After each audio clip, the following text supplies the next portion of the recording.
बैठत बैठत हो। अरे वाह रे राजा, मान ला हमारी दादी मनावे हमारे दादा के, वाह वाह कहो कैसे?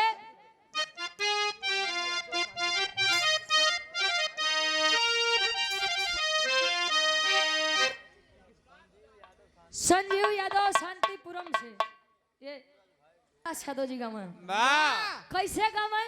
दादी हमार मनावा करे बाबा के, राजा हो तो है कैसे मना, राजा हो तो है कैसे,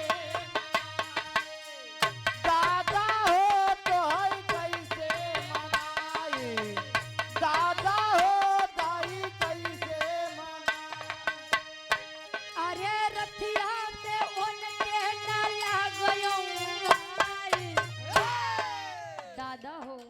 आहो अरे यार हम दादा बुलाई तो तू काहे बोलत है? दादाई बोलत हई। अरे जिया दादा तले दादी ऐसा न हो कि फिर हमें पर जा हमार बुढ़ऊ कहाँ चली गए।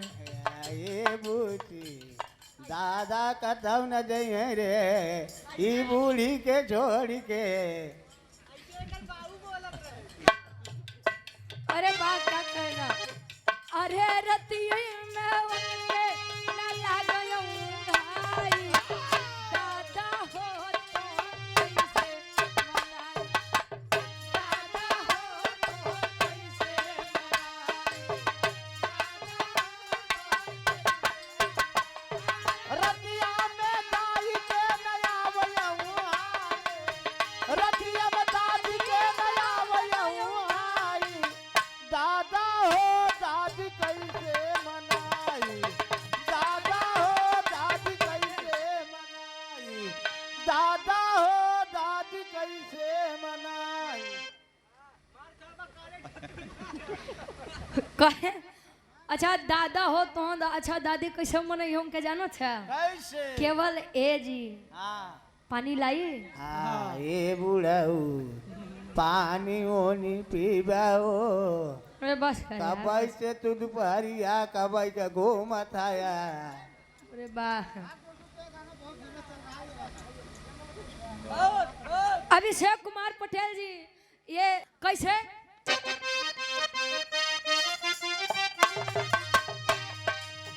बीता बल पनवा तयाई गे जवानी,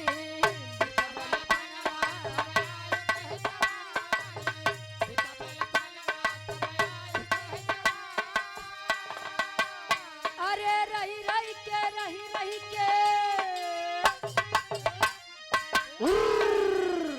अरे रही रही के सरिया पे आवलाई, अरे रही रही के सरिया पे आवलाई, दादा हो तो दादा हो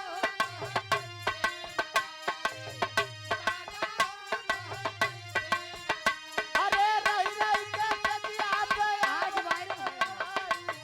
रही के सदिया पे आवई बुढ़ाई, दादा हो दादी कैसे मुआई, दादा हो दादी कैसे मुआई, दादा हो दादी कैसे मुआई।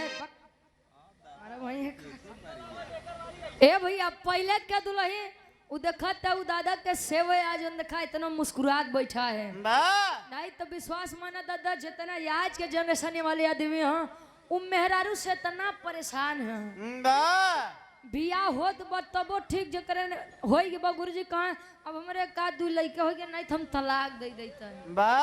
मतलब मेहरारू से सब परेशान है का दादा, परेशान तो देवी दो तरह तो तू लोग कैसे न पहचान बा। एक बार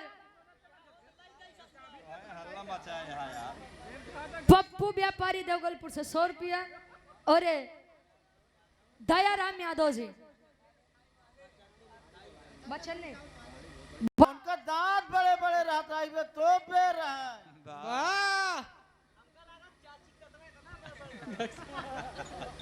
ना आज जोड़ी भगवान सही मिला यहाँ, बहुत बहुत धन्यवाद। पहले क्या दुल्ही मांग भर के सेनूर लगावे या से कि हमार दुल्हा के लंबी आयु होख, आई आज के दुल्ही तनी सा टीक लिया वो टीके के बाद गुरुजी हाँ। बारों के उल्टा झाड़ लिया ऐसा न हो कि क्यों के पता लग जाए कि एकर बिया भवा बा काहे बदे जानत है हाँ ये जल्दी मरा दूसरे के जाई बा तोहर वाली कितना लगा था एकर वाली बेलचस लगाओ। तबे लगत बा कि अबे जियो थन बेचारू एक लाइन दादा खातिर रहूगा ओकर बाद सूरज यदुवंशी जी के नंबर रही कहे ई समझ लाई हमार दादा हमरे दादी के तारीफ करन का जान दे कहे जान ला जैसे हमार मलकिन होई हाँ तोहार मलकिन अरे दादा के यार पगले है का कहे जैसे हमार मलकिन है वैसन मलकिन क्यों के होबो न करी हां बा कहे काहे बदा कहे सुनो बतावो त हमरे मलकिन और बाकी में अंतर का बा का जान दे सहारा वाली का जान दे सहारा वाली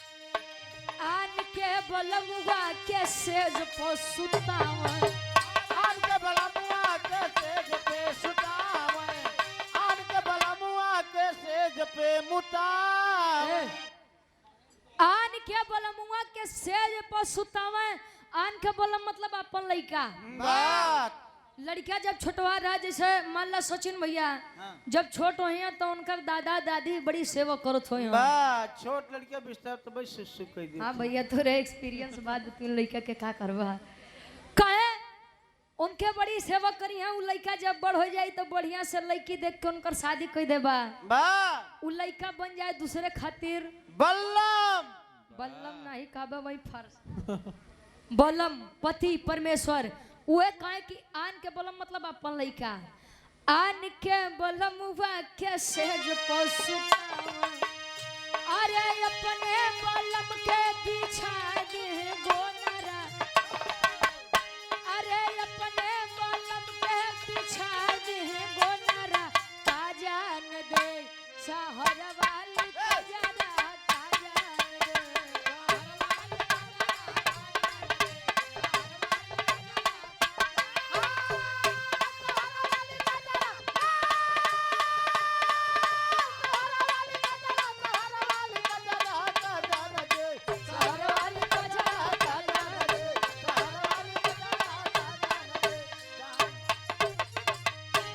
के नाम पे जोरदार ताली बजा दो हाँ इनके सम्मान में अच्छा देखो दादा अपने सम्मान